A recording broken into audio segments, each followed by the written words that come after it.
What's up, War Report family? I am your host, C Dub. Now, I may be bugging here, maybe a bit of a homer, but this is my objective, honest opinion that Hugh Freeze already is a top 5 SEC coach.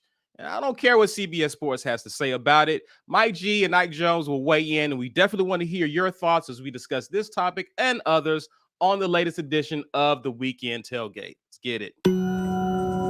This is the Weekend Tailgate. Brought to you by Golden Cast Iron. C-Dub. Ike Jones. Be Will. Mike G.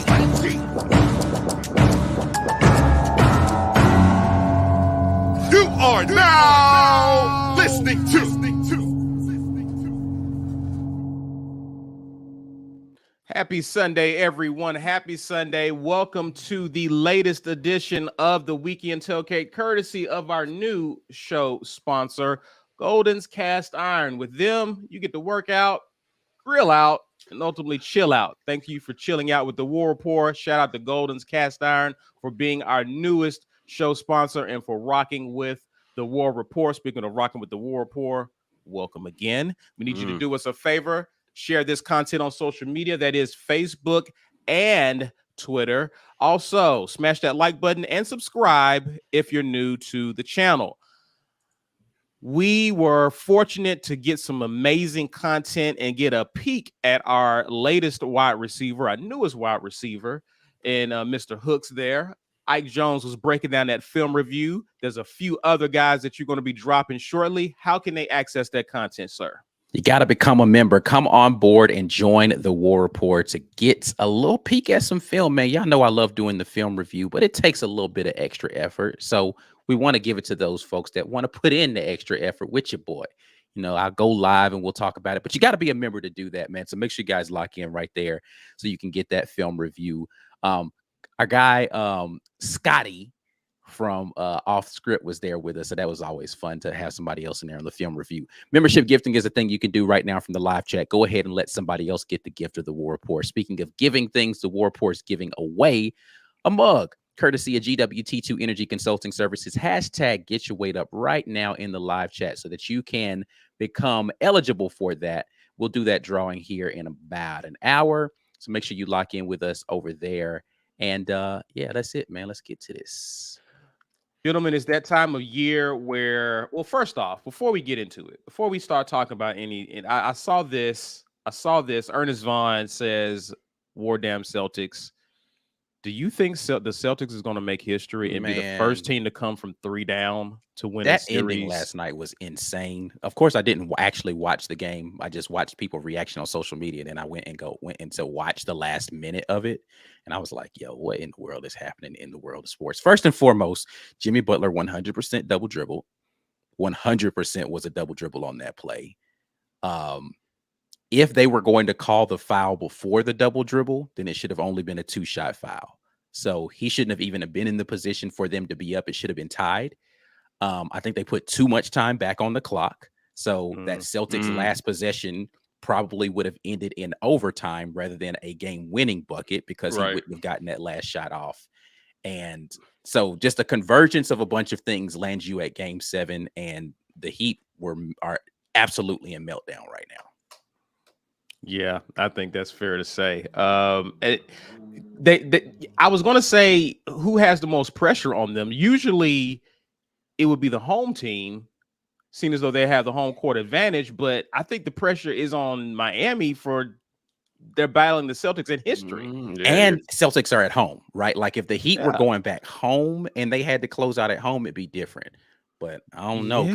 Yeah, man, this is iffy, right? I mean, it feels like they're sliding and they just can't stop the avalanche right now. Yeah. So it was, a couple days ago, I heard a lot of sports personalities were saying they're in trouble. They're in trouble. And, I did a Ike's point about the ending of the game.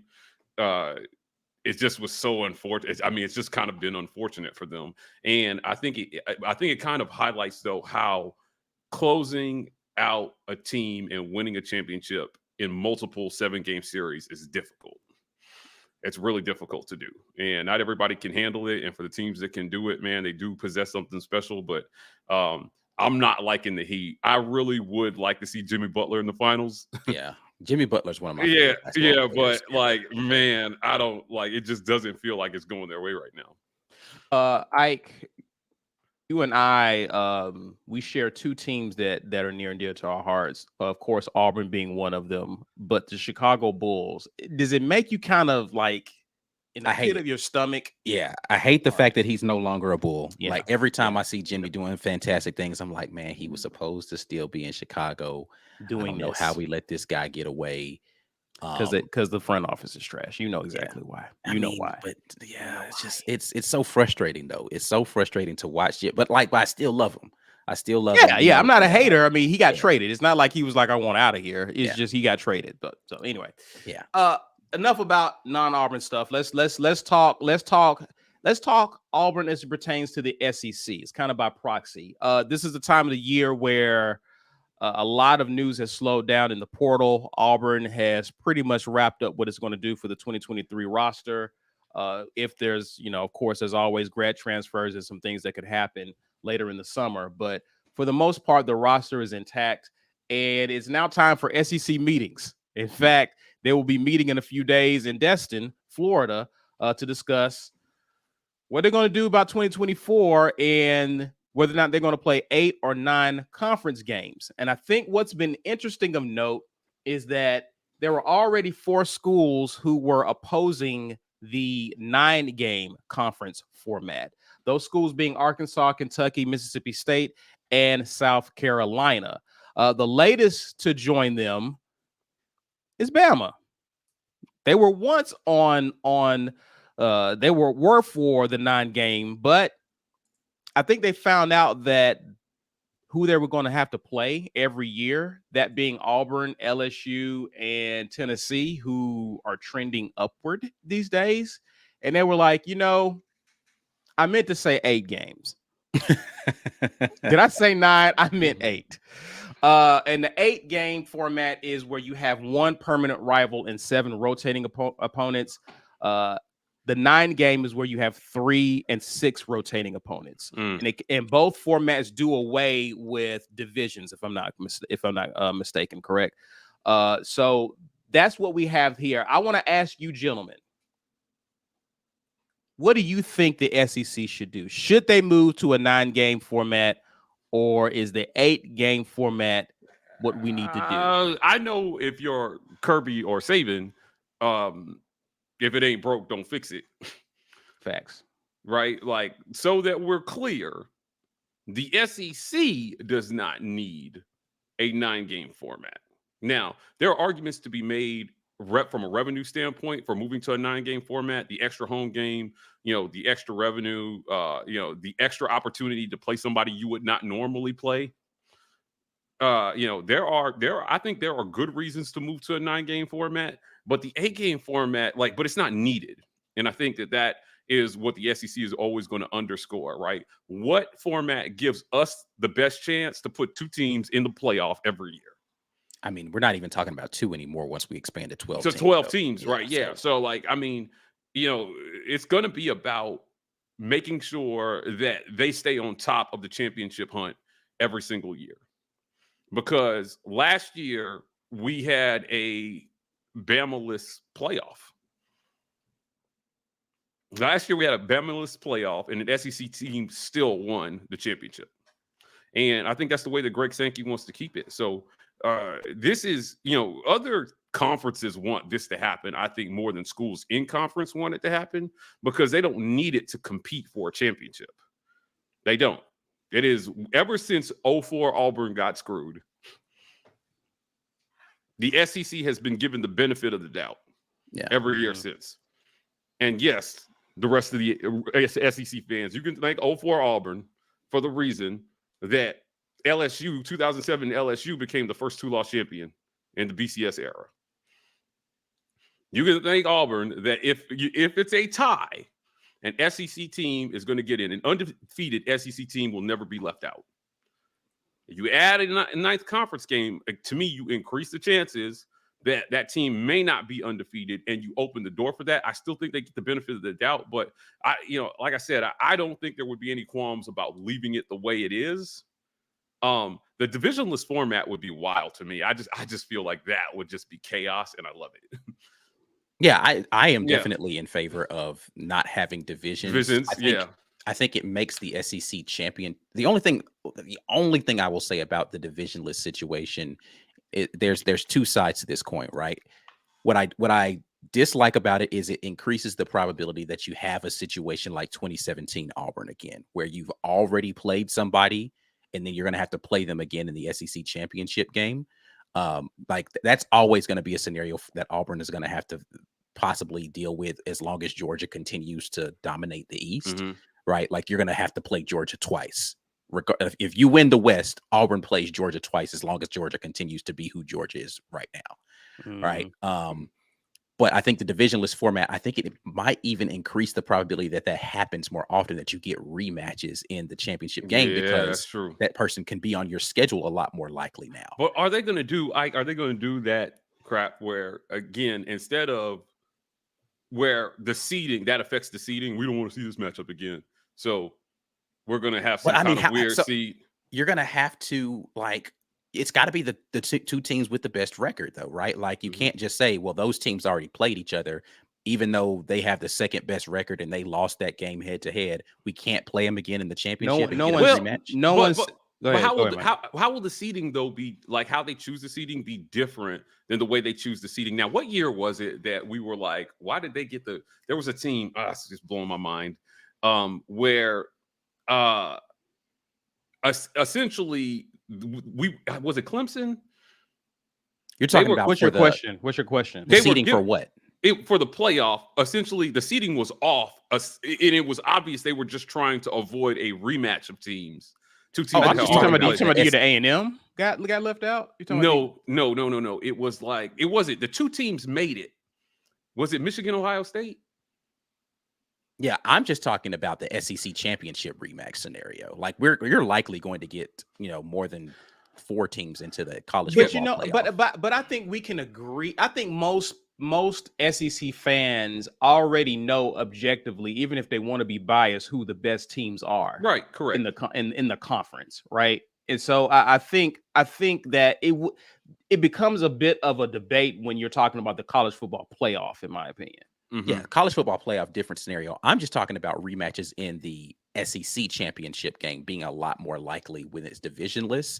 Like when you had divisions, right? Yeah. Like there's less, like you're not going to have as many crossover situations, right? So there's going to be, like, you're going to play 2 teams from the other side, but that means there's 5 other teams that you have no chance to play that year, but could potentially match up with in the championship. Yeah, man. How many times have we seen? I remember Auburn technically Tennessee twice in 2004. Yeah. How many times have we seen that? Georgia twice. Right? Yeah, 2017. Yeah. But what I'm saying is Auburn's really the only team that routinely has to come up against this. Bama every now and then, because Tennessee was good, they had to play them twice. That's true. But it just doesn't happen a lot with crossover rivalries because we're the only team playing the good people every year. Everybody else is playing some crappy person as their crossover. So they don't have the opportunity to have to do that again to win the championship. What I'm saying is no divisions increases the probability that you're going to have people play each other twice, in my opinion. I agree. Which, again, I'm not saying that's a bad thing. I'm just saying, because listen, that means everybody else gets invited to the same party Auburn's been a part of forever. I don't care. But I think divisionless works a little bit better because you get more opportunities to play more teams more often, right? Like there are teams, we haven't played Florida in forever, right? Like we play Kentucky just every now and then. We're finally getting Vanderbilt back on the schedule. You get more of that stuff. So it's going to be interesting. But to the original question, 9 or 8, I think 8 to me makes most sense, even though I hate agreeing with Nick Saban. Like he sounds like he's, like, why is he now all of a sudden not in favor of this? And you mentioned it kind of. Why? It's because Auburn's looking better.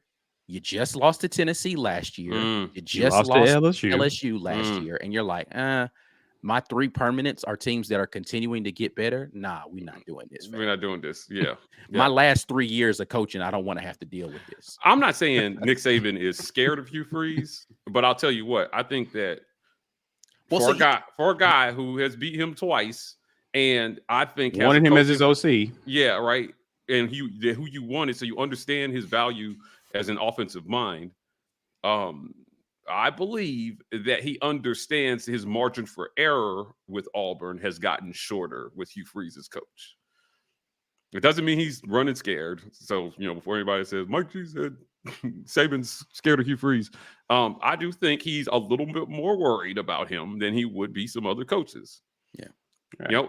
He admitted, you're talking about a guy who admitted to me during SEC Media Days last year that Gus beat him more than they would have liked. Listen, he was worried about Gus when they played because it was truly, I never know what's going to happen in this game. I don't think Saban ever really worried about Brian Harsin. Honestly. Yeah. I don't. That's just my opinion. But I agree with I think that when he starts to take the landscape and he's looking at it, he was like, again, why at the end of my career? Because I don't care what happens down the road. If I'm him, he's getting ready to retire in a few years. So he just wants to keep the status quo, maybe notch one more championship, and then go out the absolute king of everything. Why wouldn't he? I wouldn't be advocating for change at this point. I guess he already, and I guess his thing is I have to beat these 3 teams and then have to face Georgia potentially in the SEC championship. Yeah. Right. Well, see, I ultimately don't even that's really the same reality again that he's facing if in the current format. We're talking about, of course, playing forward when we get to the expansion of the SEC. The problem that you're going to have introduced, I think, in the minds of everyone around when we get to BCS stuff, which with the 12-game expansion, I don't know that it's as big a deal, but why would you want to, as the SEC, make it harder for you during the regular season? You already have the toughest schedules in the country. We're not going to add another layer of complexity to this and beat up on ourselves even more with another game in conference. To underscore your point, in the last 10 years, this is only the 3rd time that Auburn has had a strength of schedule ranked outside the top 10, and it's still ranked 15th in the country. Yeah. This is the weakest strength of schedule they've had in in the last 10 years. And it's still ranked 15th in the country. Adding a 9th conference game would easily rocket it up back into the top 10, and you just don't need it. You don't need it and then to prove yourself. Yeah. You don't get the other big games out of conference. There's no way. And somebody actually, I think, just said this in the chat. Lawrence said you'd literally the likelihood of a team like Oregon if you expand the conference games. Yeah. Right? Why would you do that? I'm not playing any big games out of conference. There's Auburn Penn State doesn't happen anymore in a 9-game SEC. Remember, we went over schedules on the weekend on the midweek report. And when you look at South Carolina's schedule, because they have Clemson built in as a non-conference permanent schedule opponent, I wonder what a 9-game conference schedule might do. Oh, you would lose that. To even a rivalry like that. You would lose that. If you're South Carolina, you're thinking Florida State this game, right? Florida State, because they had North Carolina Georgia Tech. Yeah, North Carolina was their first P5 non-conference game technically. Yeah, right. But you have already a P5 non-conference built into your schedule every year. Now you want to add a 9th conference game to that? What? Yeah, you have to drop then a cupcake, and then you get these FCS schools that no longer get that additional big game every year against an SEC school that they're getting paid for, right? So, the ripple effect of doing something like that, I think, there's no way. I just don't know that it makes a ton of sense for the landscape. Forget how difficult it makes the season. It breaks up. I can bet that there is a very heavy lobby right now for, if I were Oklahoma, for instance, right? If I were Oklahoma and I wanted to appease the people who are upset that Bedlam's going away, where you have Oklahoma State, then you might want to say, hey, if we only do an 8 game, then we can play Bedlam every year and let that be our non-conference game every season, right? There are the ripple effect beyond what the SEC and college football of doing a 9-game schedule means things like that just don't happen. They can't happen. Like, you don't want to be the only team out here playing this ridiculously tough schedule and everybody else gets to schedule a couple of cupcakes. Right. Or you ruin a bunch of rivalries, and which is a part of what makes college football great. The Big Ten is already doing that, though. Like, Penn State had a 9-game. Well, I mean, it's the Big Ten. I understand that, Right. but No I understand that, right? But they scheduled Auburn, yeah. Which, but then they played. But they also ran out of steam at the end of the year. That's very true. That there is a precedent for this already, and there's some schools that will still schedule out of conference. But I know there's a lesser incentive and want to do that if you're in the SEC, because you think that you're already a tougher conference in the Big Ten anyway. So why would I schedule a Penn State if I know I will be playing Texas on my schedule added on to who I'm already playing, right? So I can understand why some schools will be against that. We literally would be cannibalizing each other with that format. So definitely good discussion there. I want to grab some questions from you guys. Appreciate you guys hanging out with us. Auburn Dad for Life. Appreciate the $2 super chat. Says pod system for the win, in my opinion. We haven't heard much about the pod system talk. Is that going to be a thing you think, guys? I mean, if they're doing this 9-game situation, that's essentially a pod, right? Like, you have these 3 permanents. Sure. But I don't know. I mean, because with a pod like that, does that mean that I don't know. I think the pod is probably not going to be a thing, because with a pod system, you will pay everybody in your pod and then rotate everybody outside of the pod. This system that they're talking about with this 9-game isn't really a pod, because it's not as if Auburn would play Tennessee, Bama, and LSU every year as their 3 permanents, right? Like, you would have to play everybody within your pod. This 9-game system that they're talking about is 3 permanents and then rotating the rest. But they're not necessarily all 4 teams playing one another within a pod. With a pod system, you would want to you're going to play within that pod. And then with the pod system, do you still have these 4 teams that are going to play kind of round robin within that pod, rotate the rest of them, and then the top 2 teams go and meet up? It seems like you want to make that pod as equitable as possible, and there's no way to anticipate the emergence of a team down the road, right? Like, you might say to yourself, fall off. Right. You might say to yourself, all right, cool, I'm gonna put Vandy, Missouri, whoever the bottom 4 teams are, right, at the time that they develop the pod system. And then one of those teams gets really good all of a sudden. Now you've got this super weighted pod, or you thought you had a team that's supposed to be your dominant person in the pod, and that pod is now significantly lessened by teams falling off because of whatever the reasons are, and then other people have a really easy path. It's difficult, man. I don't know. I don't know that there's a good solution. Somebody's going to lose, right? Because if you go to the 8 format, they're talking about 1 permanent rivalry and rotating everybody else, which means you don't get probably, like, Auburn has traditional rivals with Georgia and Bama every year. In the 8-team system, one of those is going away. You play it every other year, maybe. You can't have that game played every year. Now, likely it's going to be the Iron Bowl as your permanent, but you lose Deep South's oldest rivalry every other year. Right. And that's my question. Are y'all okay with, if you're in agreement with the 8-game conference, are you okay with losing Georgia? I mean, for the sake of our schedule, yes. For the sake of the rivalry, I hate it. Yeah, I mean, it would be tough not playing them every year, but it would also not be tough to get whooped by them every year. So, like, I'm conflicted. They respect that ass for, like, or do I want to, like, right? Yeah, I mean, we could have all the bravado, right? You know, but as it stands right now, that's a really hard game I went down the schedule. I did a rant on the schedule, and it's just every time I come to that game, you can't even sunshine pump it at this point. You can't. I mean, even the sunniest of sunshine pumpers cannot sunshine pump that game. It has been absolute domination by Georgia. Yeah, for sure. So it's hard, and I just think maybe it might be good for Auburn because it's not like people are going to say our schedule is just so much weaker because we don't play Georgia, right? You're likely adding a team like Tennessee or Florida or some that's still reasonably respectable to the schedule. But, it's just like every year you're playing 2 of the last 3 national champions.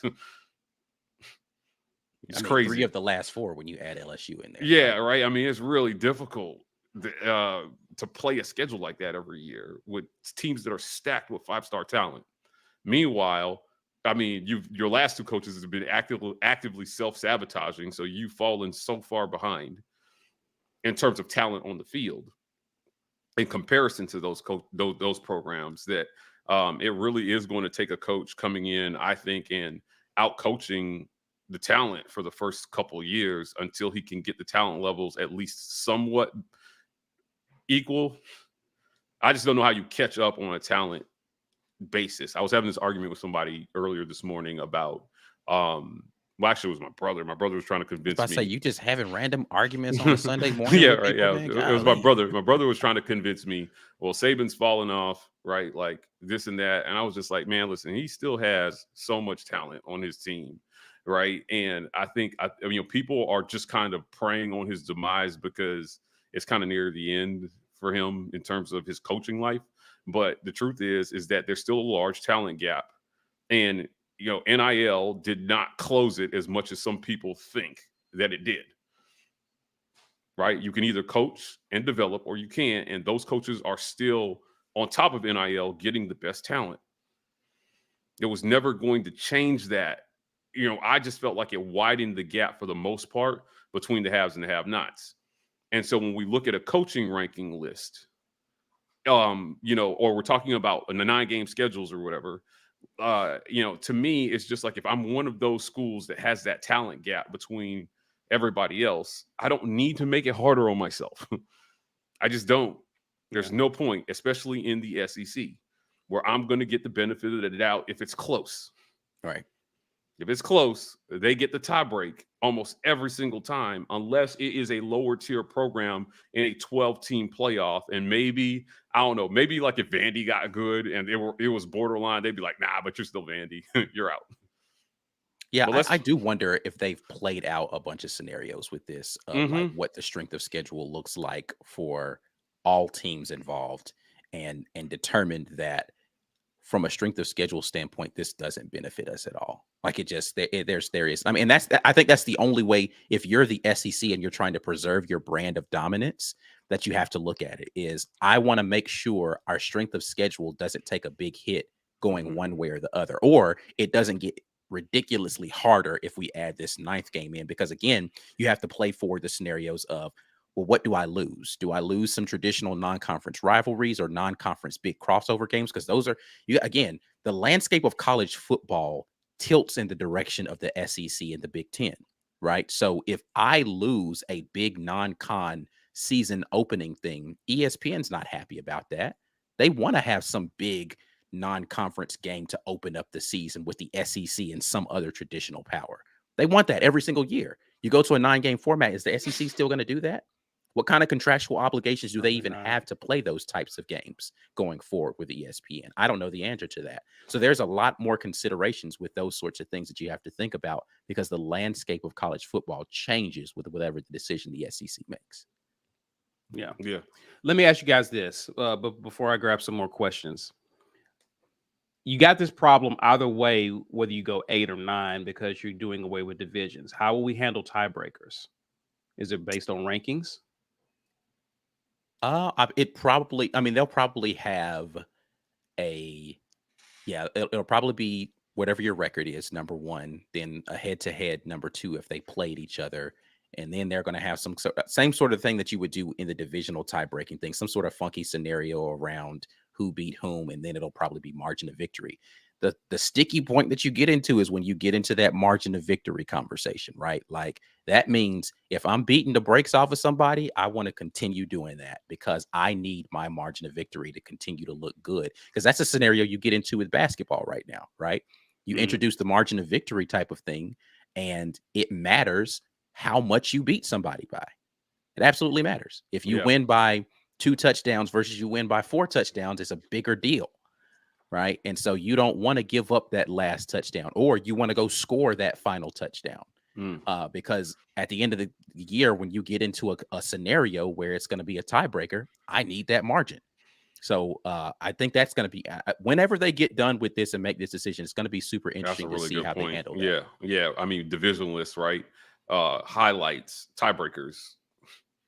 Right. To an umpteenth degree when you're sitting there and there's like a 3-way, 4-way tie. Right. And you have to go to the 4th or 5th level of tiebreaker to decide, who's going to get into the championship game. Yeah. I mean, I think it's a really good point. And they already have kind of like a complicated system for that. Right. But I think, again, if you eliminate divisions, it gets even more complicated because it increases the amount of teams that are competing for that tiebreak in that 2 spot. Yeah. Just look at the Vegas odds that we talked about Wednesday night with the East, right? Like how many teams were logjam around the same predicted.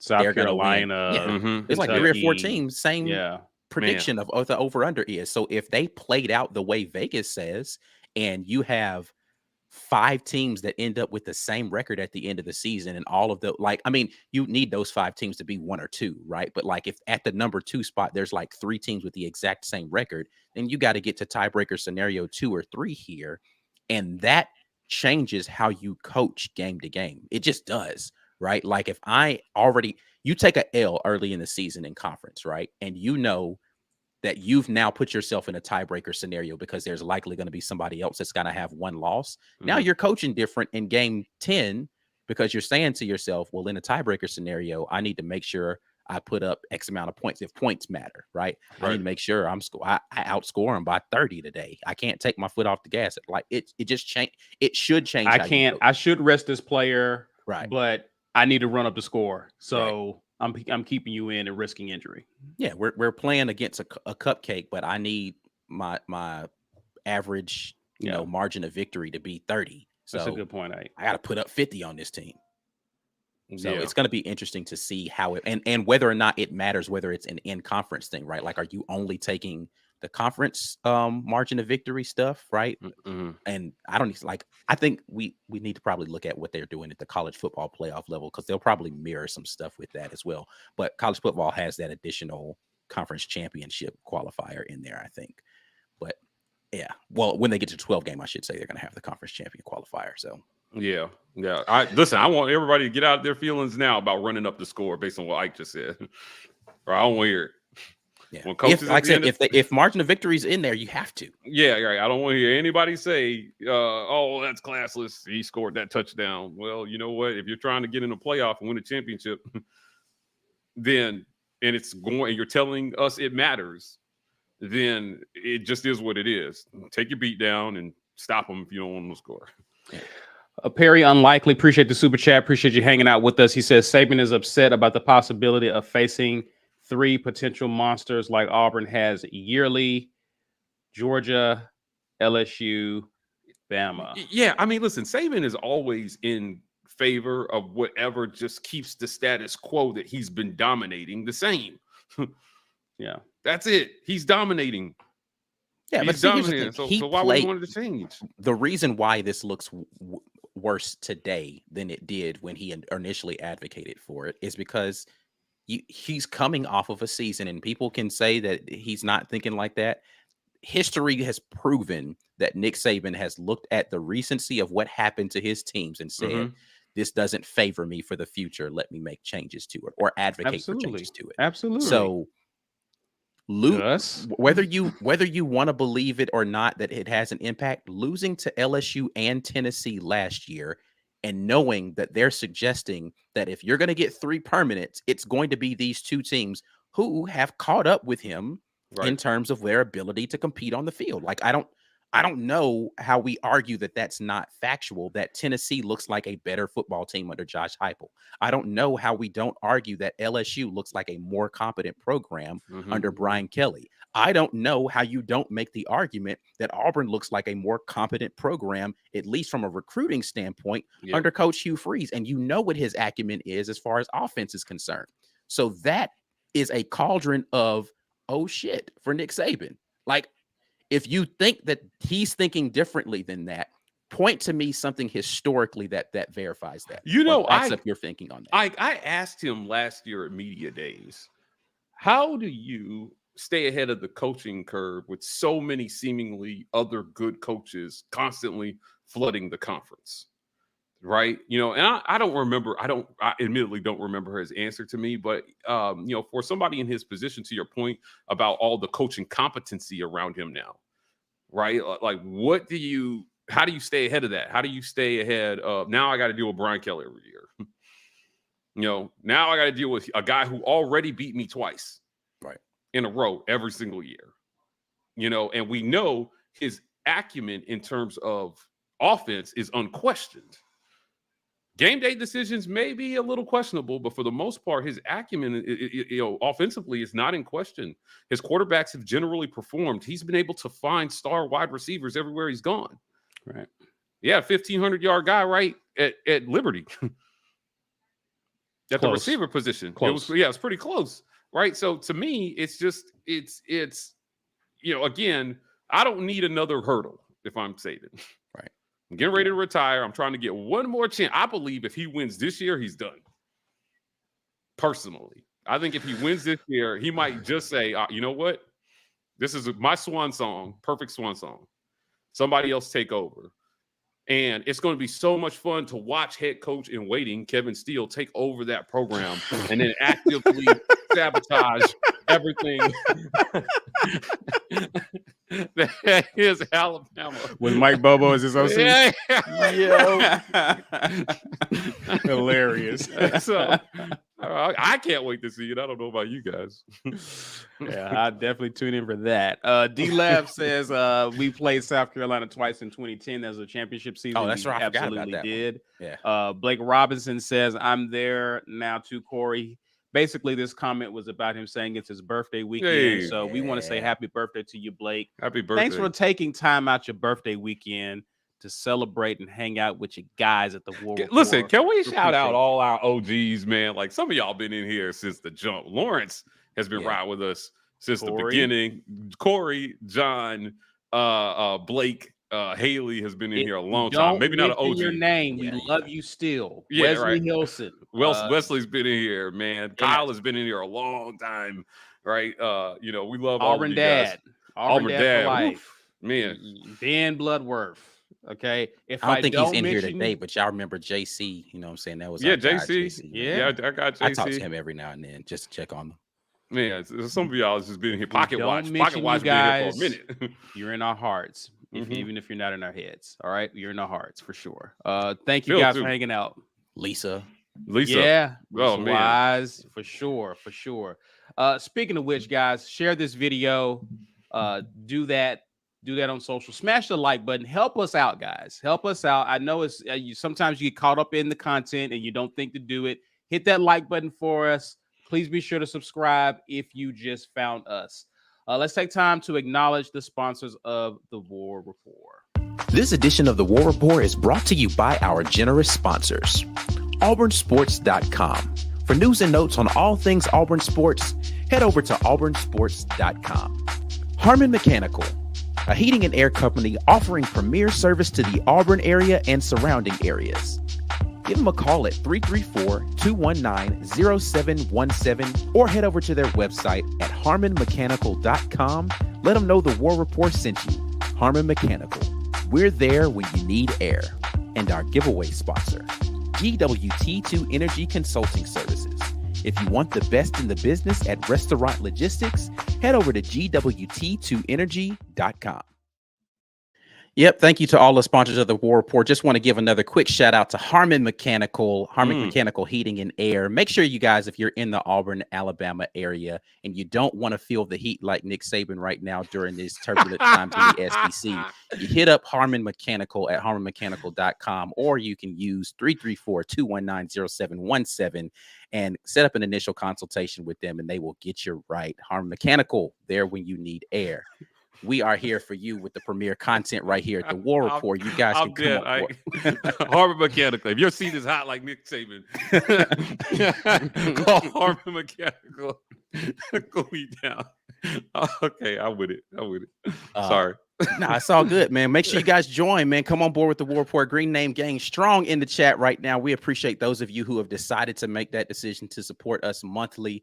If you want to get on board with a lot of this film breakdown, I got so much film for you guys this summer. Make sure you come on board with that. We appreciate everybody who continues to do that. A large portion of what I like during the watch the film, like I know you can get the film stuff later and go back and rewatch. I always love the live chat and getting the interactions with you guys as we're watching the film together, because you guys see stuff that I don't see sometimes, or you point out things, or you ask questions. I enjoy doing that with you guys live, and I know it's a random live stream on a Thursday, but it's always a good time for to check in with you guys. Gift the membership to somebody right now if you would like to do that right now in the live chat. You can, and someone else can get their first month of the War Report on you. We appreciate everybody who continues to gift memberships to other people here in the chat, because it just brings us together as a community. And again, it lets other people experience the War Report on a different level. Maybe they haven't had the ability or kind of skeptical about it. Let them get them free month on you. We give away stuff, and today is going to be another mug. GWT2 Energy Consulting Services is the sponsor of this giveaway today. Hashtag get your weight up in the live chat. About 20 minutes, we'll do this drawing. You got to be present to win. And always remember, there is audio only content. So things that you will not hear on YouTube are available on your podcast player. So go there, look up the Auburn Express, powered by the War Report, and you will find us having way more conversations about way more things. So there's a lot of things that you just never hear us talk about here. They're going to talk about it on Mike Mack and Memes. We're going to get into some broader SEC conversation on the Amen Corner podcast. Go there, check it out. I promise you, you will enjoy it. It's going to be a good time. We just did an Amen Corner pod that I think you guys are really going to love. We're dropping that one. If B. Will was here, I would verify this. I think it's dropping tomorrow morning. But I had Candace Cooper from Locked On ACC on, and I had sitting in for Paul Meharry from Toe to Toe Sports, a guy named Steve O. He's another Georgia fan, so he was sitting in for our Georgia guy, Paul Meharry. But that was a really good conversation we had with them. So you guys, a lot of laughs happening during that conversation. So you guys make sure you check that out. Gentlemen, let's go ahead and move on into the next topic. I just want to know, I've already showed my hand. You already know how I feel about it. I just want to ask you off rip before we start discussing what other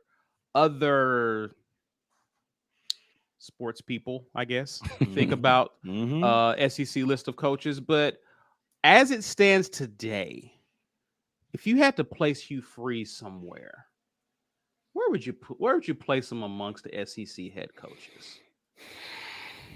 This is tough. Think? This is actually tougher to me than I think than it is for you guys. We got the list, right? Like I want to look at the list before I say. Yeah. So you want to see the list? I don't need the list. I don't need no flipping list. I need the list. I need to see the other names, because what's going to happen is I'm going to forget a coach. Yeah. So here's a list. This is according to, and it's kind of cut off because you see the ticker down below. But this is according to CBS Sports. They recently released basically the rankings of SEC head coaches. You can see them listed from 1 to 14, really pretty much in the middle or the back half or leading the back half of the SEC coaches is Hugh Freeze, coming in at number 8. So, Ike, you said this was tough for you. Why is it tough for you? What are you wrestling with when you see this list? A lot of things, right? So first and foremost, I have to wrestle with the fact that we haven't seen Coach Hugh Freeze coach in this era of SEC football. That's fair. Right? So I don't really know where to put him in terms of that, because he hasn't had recent success in there. And so it's kind of difficult for me to judge what he could do potentially, right? Like we see what he's done from a recruiting standpoint. He doesn't seem to have fallen off there. No product on the field, hard to really make a determination as to how well he's constructed this roster and coaching staff to compete in this era of SEC football, right? History aside, right? Then when you get into the remainder of this list, if we do take his SEC history into account, I don't know how Lane Kiffin, Josh Heupel, Mark Stoops, or Jimbo Fisher are above him on the list, right? That's where I'm going. If we're taking the totality of coaching careers, I don't know how Lane Kiffin, Josh Heupel, and Mark Stoops are on this list. I could understand Jimbo Fisher because he has a national championship at Florida State, right?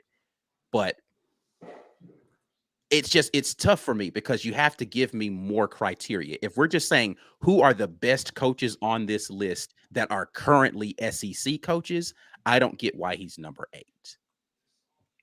I just don't like. And we can talk about, well, I mean, his success at Ole Miss, he was cheat. Listen, I'm tired of having to have this conversation about everybody cheats. I really am. Like, it's ridiculous. If you're talking about he got his classes because he cheated, okay, so do the rest of them. He's the one that got caught cheating. So if you're saying he didn't cheat well enough to not get caught, okay, well, he was dumb enough to get caught, so that knocks him down a couple of pegs. Whatever, that's fine. The only people not cheating on this list, probably Clark Lee.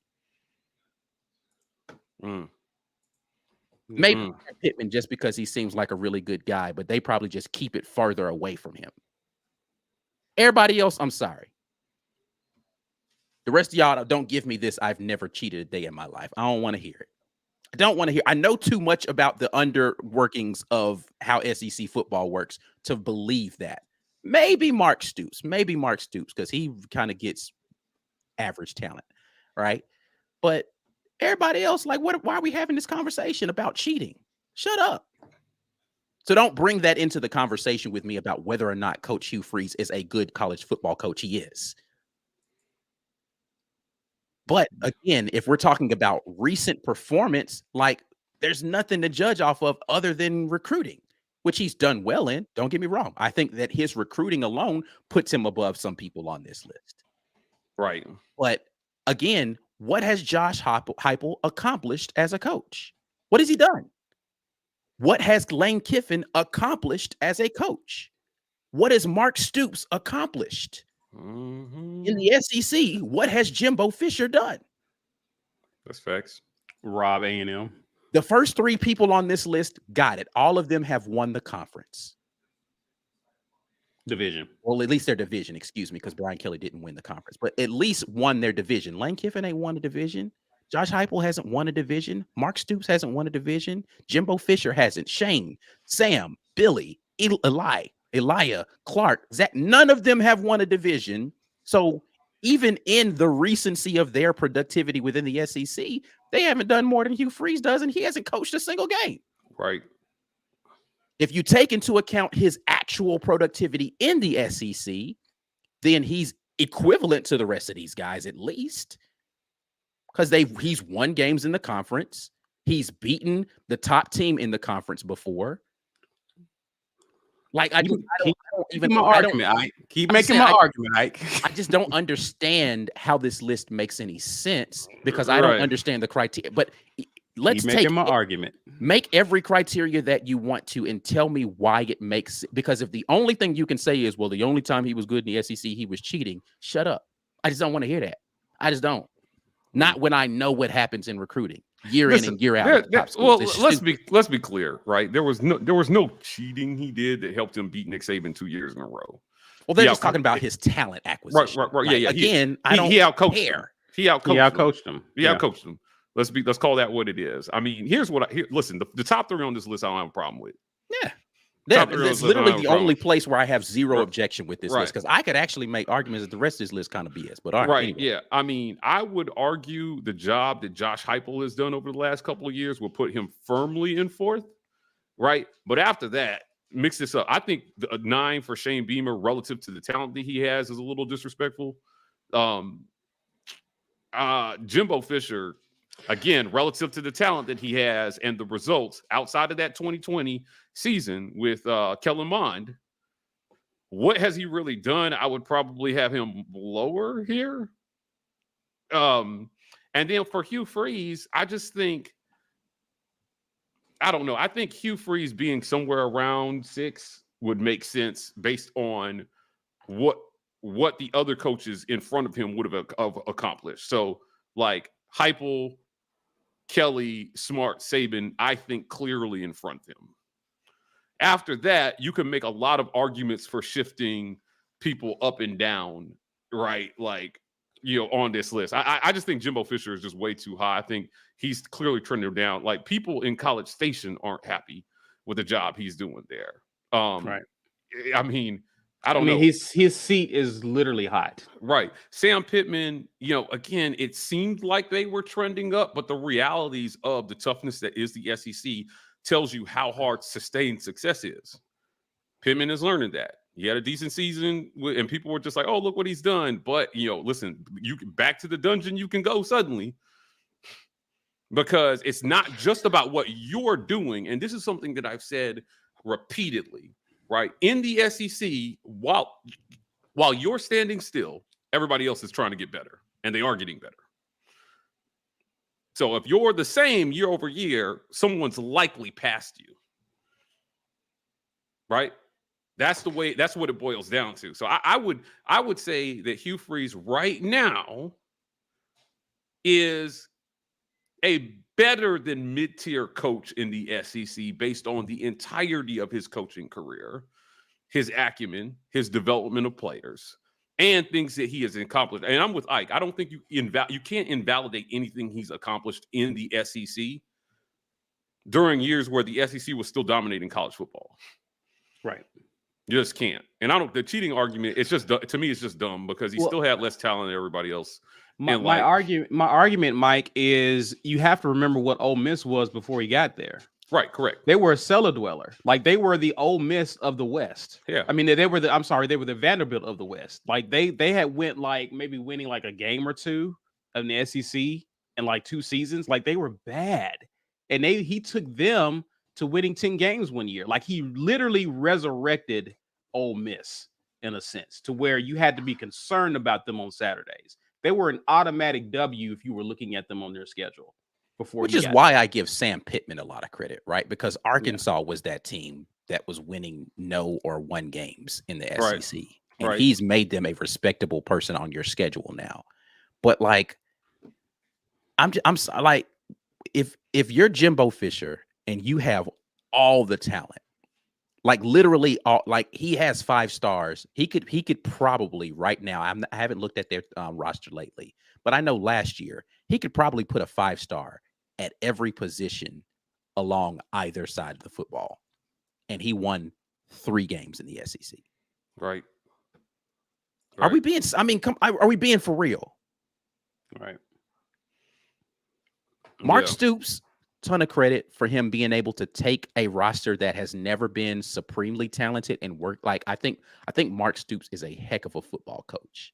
He's done a good job. He has done a good job. Like, I can't deny, but there is something to be said about, because again, you have to give me your criteria, right? If you're saying, well, look at what this coach has done with their talent, then you got Lane Kiffin and Jimbo way too high on this list.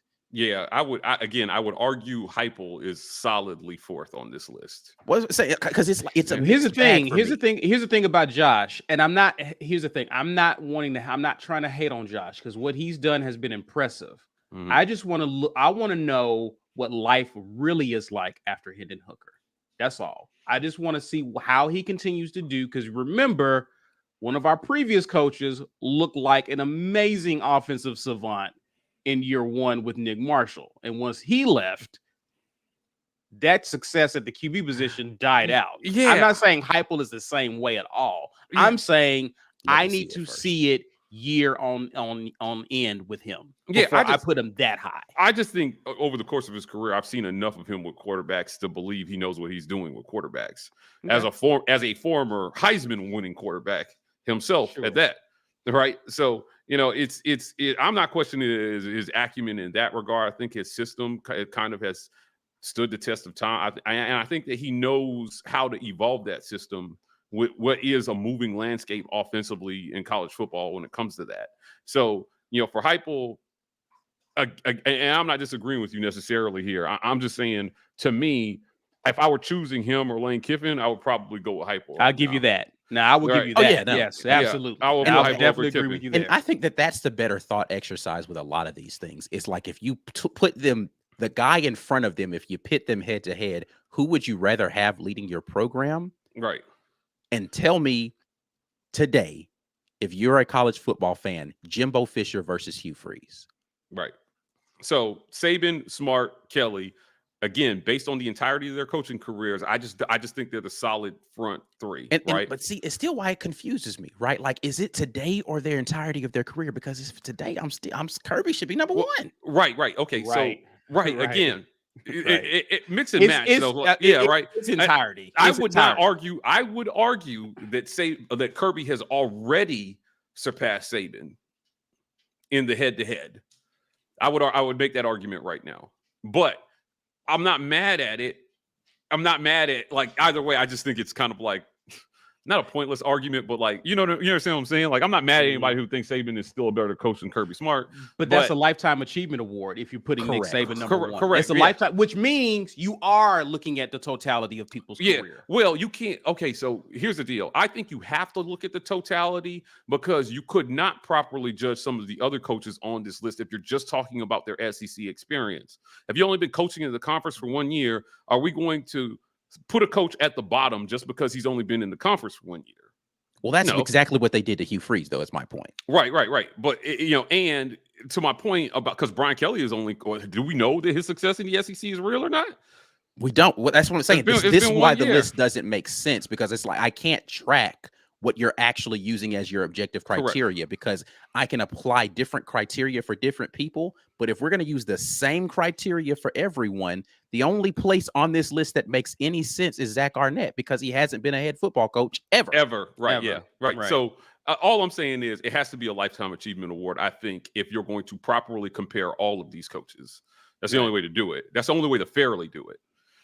So, in that argument, yes, Nick Saban technically would beat out Kirby Smart, but I would argue, no objection with that. but I would still argue that there would be a strong case to be made, even in terms of lifetime achievement, to put Smart over Saban.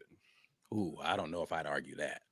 Yeah, Not like lifetime achievement. I mean, I'm just saying, yet, like, Mike. No. But here's the right. So you gotta remember, like, lifetime achievement is only one factor. There is a recency factor that you could. Let's say we had a coach that came in from out of conference, but Brian he had Kelly. won a championship. No, somewhere else. Jimbo Fisher. Right. And he had won it. Right. Where's B Will when you need him? Now that championship was in 2013, man. Was in 2013. So yeah, but Jimothy still got a title under his belt. But he's got a title. Yeah. You're just thinking, okay, he did it. What did they do after that? Like, they did make the playoffs after that again under Jimbo Fisher. And well, that was the BCS that he won. Mm-hmm. And then he made a playoff, right? Mm-hmm. After that. So you're taking all of that into account to say, okay, right. But I think it's fair to look at that championship and the recency of the downslide that he's had and weigh those things versus each other to come up with where he really ranks. So maybe the one championship he won doesn't put him at the bottom of the list, but it's not going to put you at the top either, given the recency in other words, of your failures. Right. Yeah. So in other words, they got Jimbo right at 7. No, he's too high. He's low. Hold on. Right in the middle of the conference. But that's my point. My point is that I don't think that the championship he won in 2013 is enough to outweigh the recency of the downslide that is Texas A&M, given the recruits that he's had. Correct. Okay. Which is what my entire argument of why Jimbo is too high on this list. Yeah. That's all I'm saying. So, but conversely, I think that the recency of the 2 back-to-back national titles, which this is really hard to do, might catch Kirby up to Saban, even given some of the lifetime achievement that Saban has had at that position, which is unprecedented, right? But I still think you can take lifetime into consideration while acknowledging that this coach is currently trending up. Yeah. More so than anybody else at the current moment. And it's not a one-hit wonder. So it's not like we're saying, oh, Kirby's it was one-off. They won one championship and no, they've been contending since 2017. Yeah. I said, this list gets confusing if you're going to factor in the Jimbo National Championship and say that puts him somewhere behind Lane Kiffin, Josh Heupel, and Mark Stoops. Yeah. Which I agree, he's behind all of them. But how do you put him then, therefore, above other people if you're looking like it gets weird. It gets super weird because I feel like a lot of people are on even footing and you're giving Jimbo the benefit of the doubt, but then not at the same time. I think Hugh is in the middle of this list, and you can make an argument to move him up a few spots based on. I'd probably put him at like 6. Yeah, based on what you were saying, Ike, about like if you look at the person ranked right in front of him and you say, what has he done? Right. Like Lane Kiffin? right. Like Josh Heupel. That's why he's Lane 5 Kiffin. for me. Like that's the only thing Lane Kiffin has done is that's low-hanging fruit. Copy an Auburn meme and then turn it into a trend because he was making fun of it. Like, but when I'm looking at Hugh Freeze versus Jimbo Fisher or Mark Stoops, again, when I factor in everything, I can't really say that those coaches have accomplished anything recently because recency matters. I mean, listen, it's possible for a championship to be so long ago that it's no longer relevant to the discussion. It's a trending direction. I get what is the direction that program / coach is trending? I don't think the 2013 championship is relevant to Jimbo Fisher anymore. Because again, if we're only looking at what they've done in the SEC, Jimbo Fisher's done nothing. Is this a 6 year? Quite literally is this nothing. 5th or 6th year? I don't know. Yeah, I mean, again, his claim to fame would be 2020, right? They had mediocre Stu gets. They had a one-loss season like where they only lost to Bama in 2020 on an SEC. Yeah, one good year. That's it. Yeah, that's like, it. Come on, man. Like this is. Like I said, I don't understand it. And again, my consternation with this list isn't really as much about where Coach Hugh Freeze is. It's with I don't understand how the criteria makes sense. Like if I could understand, okay, well, we could see what they've done recently. Like it just once you get through the list, you're like, but wait, what? I would argue that the people who put these lists together don't want you to understand what the criteria is because they want us to argue about it. But like if I were making clear criteria for ranking these coaches, again, I think that it is possible to take into account lifetime achievement while also weighing that against what have you done for me lately? And when you get like the best recruiting class of all time and then tank it, that weighs against you as a coach in a lot of ways because Texas A&M seemingly pulled in a lot of what people should call can't miss talent. Right. And this is what I've said about 5 stars being true 5 stars. You know, if you are a true 5-star and you deserve that rating, there is a floor of production that you will always hit as a real 5-star athlete. And it just felt like they got a lot of them.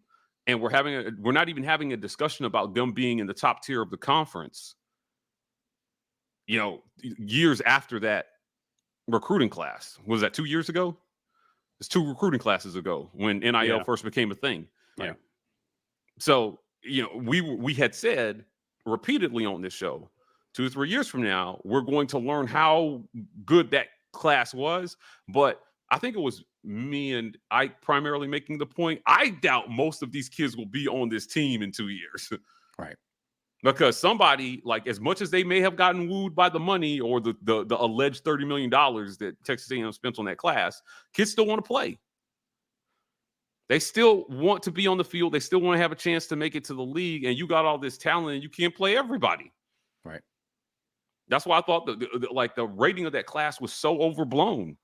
And, you know, to get all that talent and this is why I was trying to tell my brother, like, you know, Saban's demise is being overstated is that they still have 5 stars behind 5 stars at Alabama waiting to get into the game. That is the situation Kirby Smart is in, and that's the situation that Brian Kelly is trying to develop because they still got a ton of 5 stars on the LSU squad. No matter how much they were being mismanaged, there was still a ton of talent on the team that he took over. He knew that when he took the job. That's a big reason why he took the job. I mean, and the main reason why the guy before him got fired. It's yeah. You're underperforming. It's one thing to have losing seasons, bro, but like you're losing with this talent. Well, this talent, come on, man. Like, what are you doing? Right. Which is why Jimbo makes no sense. I don't. So if Hugh can evaluate at the level that Auburn fans and alum hope that he can, I think by the end of the season we'll be having a very different conversation about re-ranking this list. Right. Because if you can walk into what was primarily perceived to be a team devoid of talent in certain areas, lack of development at quarterback, all these things, and you can turn them into, I mean, honestly, in year one, if they finish third in the West, I think that would be impressive. I think finishing third in the West would be impressive for Hugh Freeze, and because that would probably mean an 8-win season. For sure, at least. That would be an 8-win season, right? If not a 9-win season, right? So we'll see how it goes. I mean, you're going up against Bama and LSU, so it's possible that those two teams are 9+, and you still have 9 wins as well, 2 or 8 wins at least. Right? That's a realistic scenario. Like Auburn could win 9 games and finish third in the West. We'll see how it plays out for him. But Hugh Freeze is a better coach than he's ranked on this list.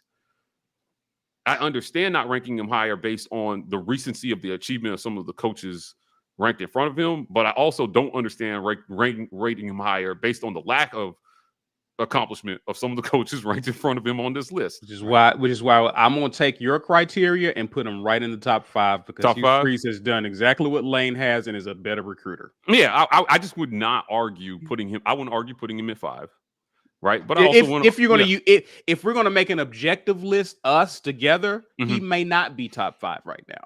But using the logic that I kind of picked apart in that list, let's just put Hugh Freeze there. Lane, no, not at all. Not at all. Yeah, all right, guys. Shane Beamer is better than some of these coaches on this list. So, but anyway, you can argue that. Mr. ODR says, "Good afternoon." Hugh Freeze ranks number 3 in his book. I don't know if I put him above Brian Kelly on that list, but yeah, he's good. Yeah. I mean, listen, I don't. It's hard because I hate Brian Kelly in so many ways. But I will not acknowledge. I will still acknowledge that I feel like he is an above average football coach. Yeah. Right. Like, I'm not gonna say great because I do feel like great means that you've won something. And you're not simply a product of the talent, right? Correct. Like right. Notre Dame being in there, the whole independent thing, and and then he killed a guy. It was all the stuff, right? So that matters a lot. Actually. Yeah, it matters. A horrible human being. So yeah. And then there's a whole Southern accent thing, and Southern thing, right? Mike got a list. Got a list, but he still knows his X's and O's on the football field, I think. And I think what he did last year was impressive. It was pretty impressive. He won the West. He won the West. Let's be clear. That was impressive. Alabama didn't win the West, and they did not go to a SEC championship game in Brian Kelly's first year in the conference. He denied Saban a chance at an SEC championship. With the returning Heisman-winning quarterback, you pieced together a team that went to the SEC championship. And as a byproduct, you denied them access to the playoff as well, too. Yeah, I mean, what he did was impressive. Bama fans were stretching. Remember that whole list of things Funny Man had, where it was like, if all these things happen, Bama makes the playoff, and then all those things happen, and they still didn't make it. Yeah, that was a highlight of my year. I liked that. They were checking boxes every week. All Bama fans, they were like, "Bam, here's a new graphic. We did this, we did that, we did that." And people were like, "Yeah, no, you're still not gonna go. Access denied." Hilarious. Ronnie, thanks for welcome to the family. Welcome. Appreciate you, man. Kyle Sweat says, "Hey Mike, really enjoyed you co-hosting with Jason Campbell on the On to Victory podcast on YouTube. Coach Cadillac is just too good." Yeah, I appreciate you. So many of you guys went over to watch that after I posted about it. I had not realized that they put it out on YouTube for everybody. I think they released it to On to Victory subscribers first, and then they put the episodes on YouTube. But I encourage you to go watch that. We spoke with Cadillac. We spoke with Luke Deal, and we spoke with the women's tennis coach, who was a delight to talk to, right? Auburn has some great people. They just hired some great people, at some of the Olympic sports, and I feel like we don't hear about them enough. So it was a lot of fun talking to her and talking about recruiting and NIL and how that's affected her sport. So please, everything school, go show her some love. At her at Twitter, just let her know you watched the interview and that you enjoyed hearing from her as well too. Because listen, I like talking to Cadillac and Luke and those guys, but man, I really enjoyed that conversation with Coach Carrollman. All right, we got some Jimbo jokes. Now, since B is not here, some people have picked up the mantle. Jimbo is the Doc Rivers of college football. That's harsh, but kind of accurate. Sadly, Wesley Hilson says Jimbo's seat needs Harmon Mechanical. I'm telling you, bro. Like, ooh, boy, they dropped they backed up the Brinks truck, man, to get him, and for the results, I'm sure they want a refund. All right, let's do this. We got some super chats. We're gonna grab those. Let's do the drawing. Ike. And what are we giving away? We're giving away the mug, courtesy of GWT2 Energy Consulting Services. You already know what to do. It's well over the time that we are ready to draw, so we're not waiting. Ike, take it away for us, please, sir. Yeah, somebody's got to win the mug. Who is it going to be? GWT2 Energy Consulting Services sponsoring a mug giveaway to William Kelly. Congrats, William. Are you here? You got to be here to claim it. Guys, be on the lookout for it. I'm going to grab these supers. Gentlemen, it's been a while, but we have a challenge. Yeah. Welcome to another Jazzy Challenge. Jazzy Joe asks, where is he for 100? Tennessee. That borders. He's Tennessee. I'm going to go with It's Memorial Day weekend. Missouri. I took my answer, so I'm going to go. Think about it. Kentucky. Just random. Random. All right. Tell us where you at, Jesse. All right. Let's go to the next one here. Kyle says, where would y'all rank the current Texas and Oklahoma coaches on this? Man. Yeah, man. Venables would be like, listen, for all intents and purposes, they went backwards. Yeah. Right. But he did lose a Heisman winning quarterback that followed Lincoln Riley, right, to USC. He lost a lot of talent after man. left, so. Yeah, I'm telling you, like, a lot of players loved him as a coach. And so I would say I think he would be lower on the list because he has no head coaching history at all. Right? Like, kind of like you were talking about with Zach Arnett, right? Is he above? Okay, is he above or below Eli? Below. I think he's below Eli. Drinkowitz? Is he above or below Clark Lee? See, man, I don't see that's tough, man, because Clark Lee did a lot with that Vandy team last year, but they didn't win a lot of games. Like, people give Vanderbilt a lot of credit last year, but forget that they won like 5 games. Like, it wasn't like they killed it. Yeah, even though Oklahoma lost a lot of talent, man, let's be clear, man, that conference is not the greatest. So, like, I don't know, man. That would be tough. I think that they are just right down there with each other, hanging out, having a coffee. But the reason, right? the reason why I'm being a little fair to Venables is because Oklahoma's defense has been bad, and their offense has been what has carried them for so long. So I don't. Wasn't great last year though, and he's a defensive coach. But my point is, I think that's going to take some time for that defense to, because again, they've been bad for so long. So I'm not expecting them to just be world beaters in year 1 under him. Is world beaters and bad though. Like, if you're a defensive coach, you shouldn't have a bad defense. I'm not saying you should have a top 10 defense year 1. I don't ever expect, when this is your thing, you field a team that's not serviceable in that thing. regardless of what the talent is, you should be able to put people in positions to make plays, right? Like, and listen, man, Oklahoma's roster might have lost talent, but they still are Oklahoma, man. Yeah. I don't know, man. Okay. All right. What about Texas coach? What about Sark? He's probably somewhere in the middle, right? Like a Sark has done, I think, Sark is a perfect example. Texas's offense wasn't amazing before Sark got there. He made that offense better because Sark is an offensive coach. Okay. So yeah, he's just now really getting to the place where he's stacking talent on that team. They're going to be a scary team to play soon offensively because he's getting the type of talent that he wants on that team. So when he didn't have his talent, they were still putting up points. Now that he has his guys, if he doesn't do well this next year with the talent that he's got, then we got to start giving. You looking a little funny in the light look for Sark, right? But yeah, for sure. I think he's probably a middle of the pack guy because, again, he hasn't really accomplished anything as a head coach, but he's still good at what he does. Yeah. Yeah.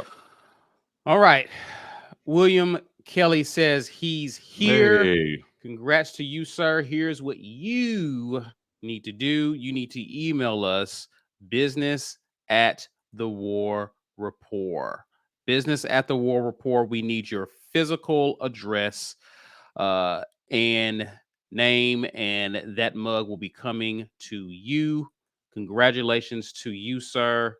Thanks again for hanging out with us today. I'm gonna grab these last two. Jazzy Joe says he's in California.